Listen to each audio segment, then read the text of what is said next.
Hello everyone. In the previous lectures, we talked about three forms of gendered violence that have been crucial to feminist movements in India. These are dowry-related violence, domestic violence, and rape. But as we saw, gender-based violence is not limited to women alone. In fact, the concept of gender needs to be expanded beyond the heterosexual binaries and boundaries. Moreover, violence need not always be physical and sexual. We explored the complexities of various kinds of displacements in Mona's story. While talking about these aspects, the focus has primarily remained on the victimized women and the different ways to remove such victimization.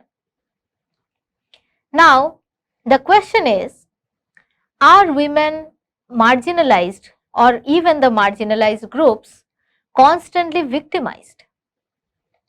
What are the ways in which they also proclaim their assertion? What is their response to violence?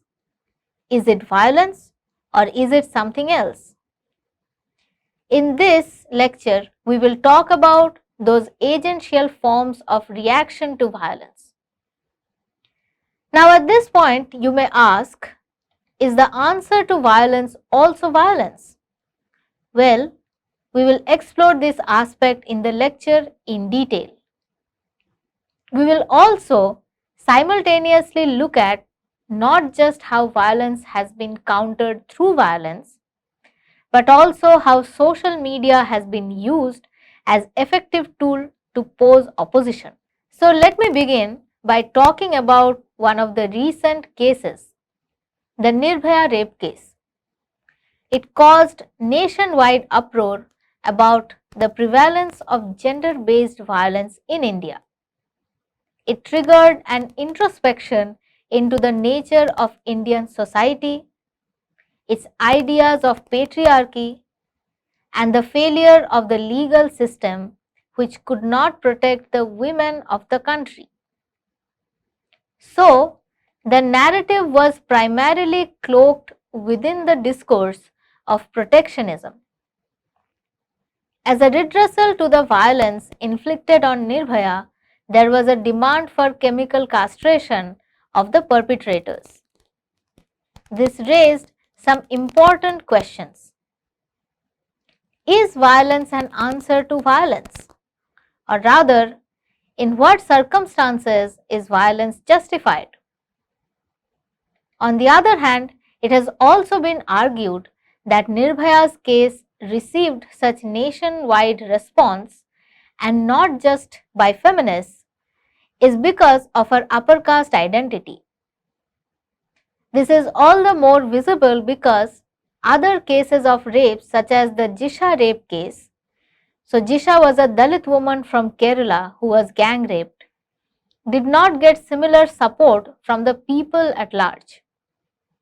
Therefore, the question that we can add along with whether violence is an answer to violence is, under what circumstances is violence an answer to violence? As I have mentioned in the earlier lecture, the protests after the Nirbhaya case resulted in a change in law through the Criminal Law Amendment Act of 2013 that altered various sections of the Indian Penal Code, the Code of Criminal Procedure, and the Indian Evidence Act. These amendments included capital punishment for rape cases that have led to death or rendered the victim in a persistent vegetative state, and a minimum of 20 years imprisonment for gang rape. New offences such as stalking, acid attacks, and voyeurism were added into the definition of rape. The minimum sentence was changed from 7 years to 10 years. Now, The opposition to Nirbhaya rape case was felt not just through protests on the streets. The mode of these protests expanded to social media as well. After the Nirbhaya case was reported, there ensued a vast conversation on social media by men and women who were neither activists nor associated to any organization but spoke about the case. The participation of individuals generated a huge shift in activism in India. The social media opened up scope for newer conversations. Although, how far it was successful in raising consciousness remains a question. As Martin and Valenti have noted, the social media platforms provided an opportunity to individuals, civil society actors, and activists to construct, shape, and export the objectives of a movement, including farming of ideologies, setting the agenda, and constructing the flow of the narrative. Thus, during the Nirbhaya protests, many 24-hour news channels depended on social media and drew stories from Facebook, Twitter, and YouTube. The scope of social media in understanding different kinds of violence faced by women was first realized worldwide through the hashtag #MeToo movement. Let me explain it for you. The hashtag #MeToo movement, originating in the USA and popularized by Tarana Burke's use of the hashtag to highlight the prevalence of sexual harassment in the film industry, took the world by storm. It was a first of its kind movement that emerged in the social media. The naming and shaming list allowed women to tell their stories in their own disembodied voices while claiming agency over the borders, which are systematically violated in the real world, around their bodies and selves. Now, the World Wide Web became the ideal platform to connect women across the globe. Chandra and Ellingsdottir identify the hashtag #MeToo movement as a collective and connective collaboration. The proclamation Me Too contains within itself a sense of solidarity, affinity, and assertion. The hashtag #MeToo has claimed to mark a new era in Indian feminism by introducing feminist articulations into the quotidian through the powerful use of the social media. The hashtag #MeToo movement in India claims inheritance of previous movements such as the 2009 Pink Chaddi movement against moral policing, the 2011 Slut Walk movement against victim blaming, and the 2015 Pinjra Tod movement against sexist curfew in hostels, and the 2017 Bekhauf Azadi. All these movements, from which the hashtag #MeToo claims heredity of, are movements proclaiming women's right to access public space. The movement has been propelled by the power of personal narratives. As such, it has become a great exemplar of modern day praxis of personal is political.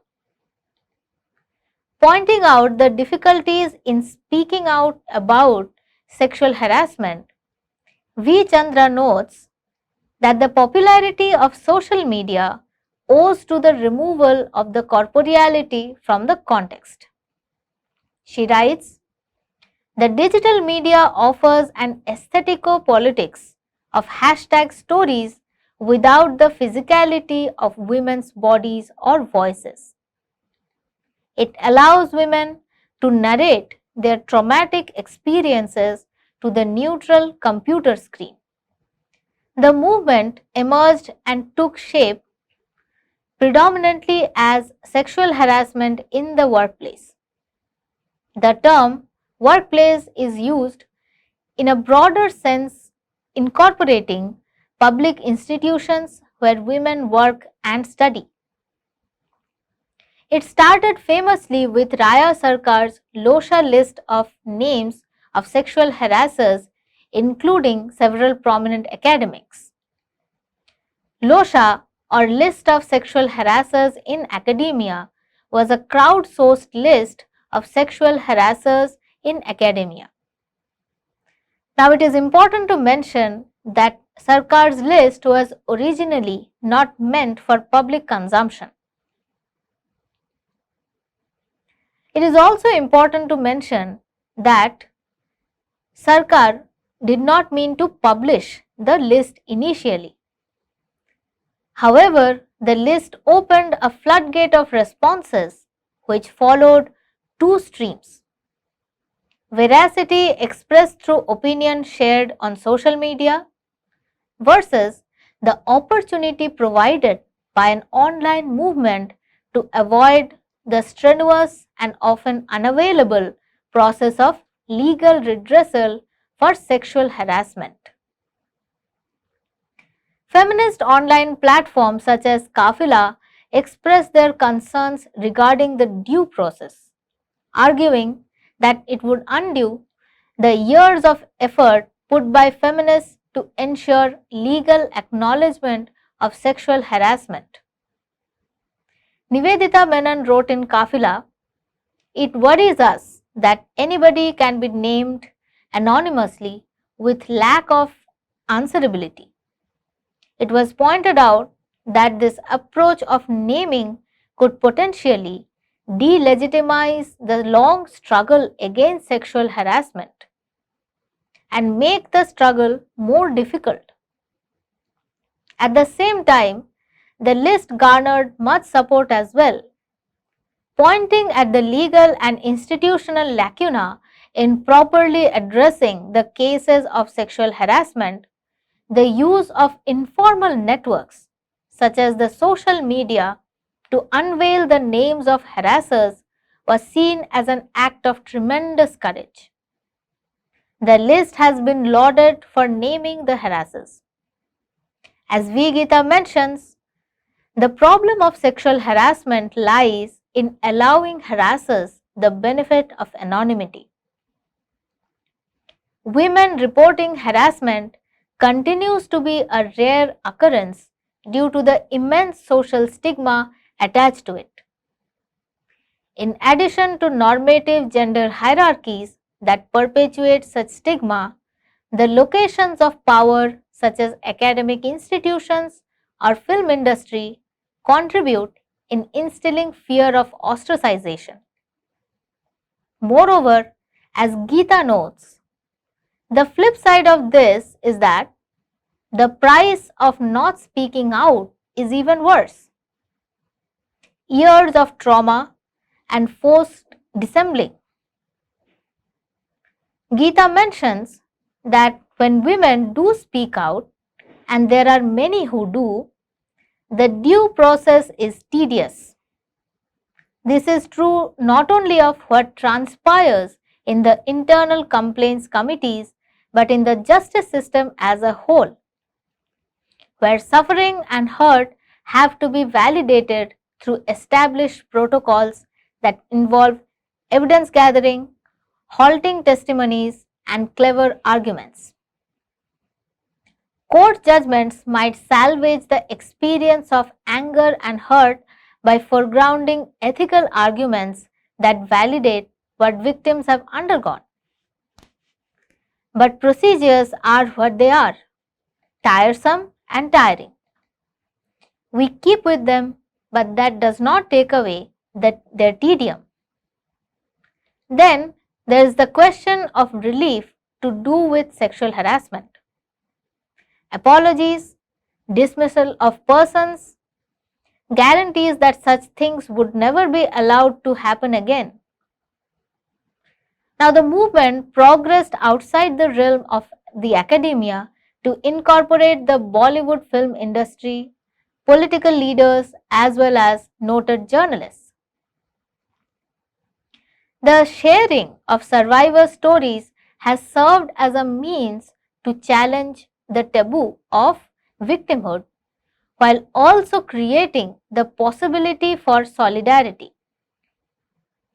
Chandra and Erlingsdottir term it as a contagion effect. They write, "This is how a protest swells into a movement." Indeed, the contagion effect present here is perhaps the most potent force behind a single outcry of rage becoming a concerted effort towards lasting change, a progression that bespeaks the utopian desire of all revolutions.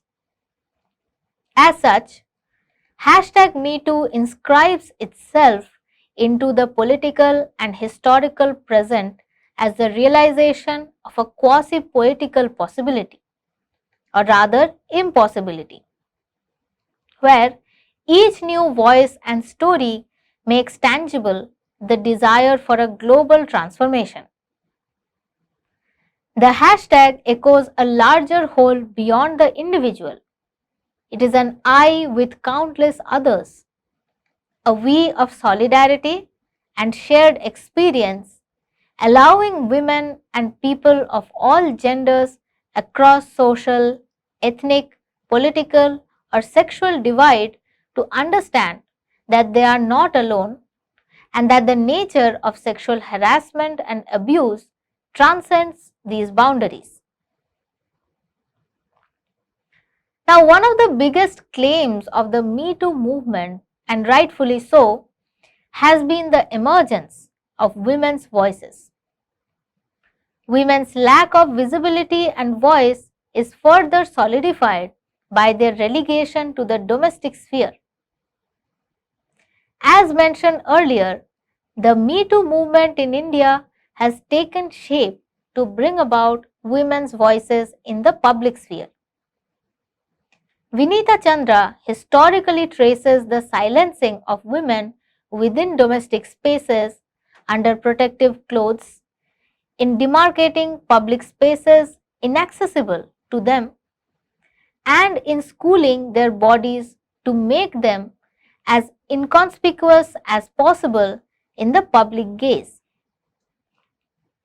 She also points at the #MeToo movement's crucial attempt in breaking this silence. The movement has thus been delineated as one attempting to bring women to the public sphere. It is important to note that much of Indian feminism has been that of women's lack of access to the public sphere.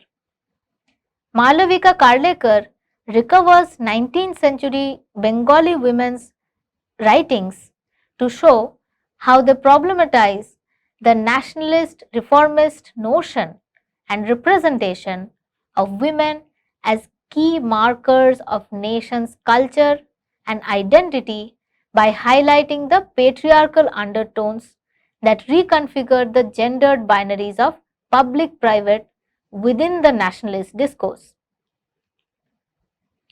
Thus, the construction of women, also known as the new woman, followed these binary.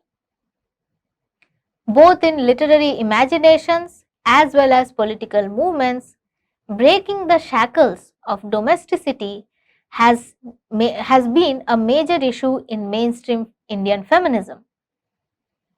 As early as 1867, Rajsundari Devi likened her marriage to that of a prison. The public-private binary was brought forth in the post-independence feminist movement through issues such as women's right over their bodies, sexual networks of power, women and labor, and so on. Major attempts were made to recover women in history while also simultaneously inserting them in dominant domains of knowledge. The pedagogical reformation is noteworthy to mention here. Mary E. John credits the publication of the report towards equality for feminism's entry into Indian academia.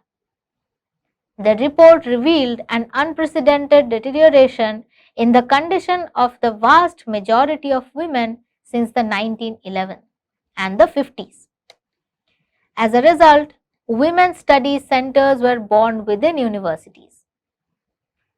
John mentions that through these centers and research units, a fundamental shift was thus inaugurated from women as subjects to be educated to women as new subjects of investigation and study. A detailed discussion of this is provided in the earlier lectures. You can go back to those lectures and take a look once again. Now, such instances of interiorization is further strengthened through the stigma of victimhood. Shaming or victim blaming, coupled with social ostracization, continues to be an inherent aspect of sexual oppression of women. Under such circumstances, victims of sexual harassment are forced to remain silent and anonymous. Here, the impact of language is very important. The victim or accuser is now defined solely through the identity of a victim of sexual harassment and as one who complained against it. Contrastingly, when innumerable women use the Me Too hashtag on social media, they choose to negate the stereotyped single identity imposed onto them. In this way, use of the hashtag becomes an act of regaining personhood and agency. Herein lies the importance of anonymity. The hashtag #MeToo movement has brought forth critical discussions regarding anonymity. The movement has allowed spaces of support and solidarity to emerge, creating a means of dealing with stories, memories, and experiences of sexual harassment and violence suffered by people of all genders. Now, one example is Fearless and Chumky Girl in Unlimited Girls. Paromita Vohra's documentary Unlimited Girls opens with Fearless, or the narrator's online persona who is searching for love. As she logs onto a site named allyouneedislove.com, Women Who Get It, the viewers are greeted with a surprise. The site, unlike the heteronormative image that it portrays, serves as a platform for women to don their alternate persona and converse with each other about love, life, politics, and feminism. The anonymity and wider reach provided by the internet in Unlimited Girls marks a new direction in feminist praxis by bringing together women of different regions, different ideas, and different aims. Now, it is also important to mention that criticisms towards #MeToo have pointed at its ultra-heteroness, the relegation of women with disabilities as outsiders. In the Indian context, the #MeToo movement has also come under scrutiny for its classism and casteism. The #MeToo movement also initiated important conversation about such constituency, women. In India, the movement encompassed the fields of academia and media, specifically cinema and journalism. The movement is seen as initiating a new wave of feminist consciousness in India across different realms. In the process, however, the constituency of this movement, that is women, and the idea of feminism have been contested by Dalit feminists who have argued that the concept of sexual harassment in the workplace, on which the #MeToo movement is built, comes at the cost of erasing caste and promoting a Savarna feminist ideology. Questions about the hashtag #MeToo persist. Whose storytelling is more visible?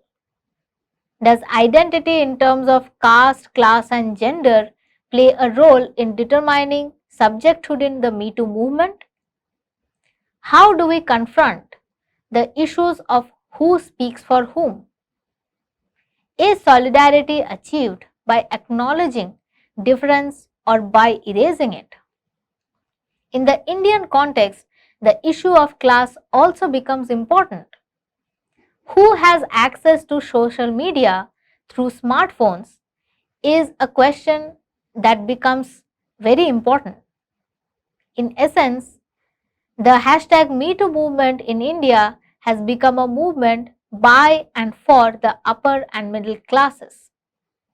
It shows that the understanding of sexual harassment as solely a result of gender oppression will only reproduce caste-blind discourse and invisibilize Dalit women and their experiences.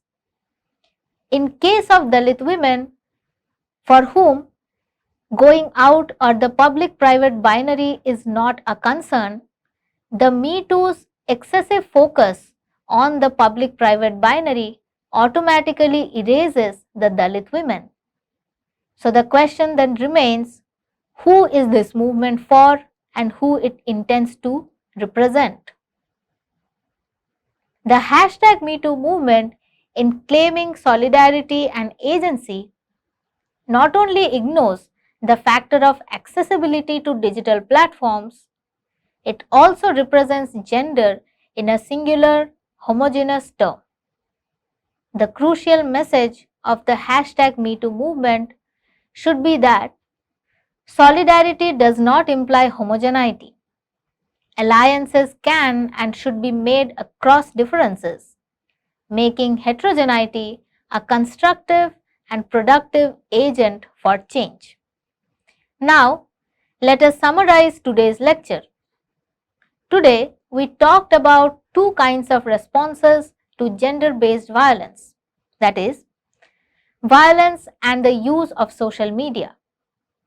We saw how both the strategies have their benefits in terms of bringing together many people, but the question remained as to whether it was truly solidarity-based or whether it eliminated differences among women and imposed homogeneity on them.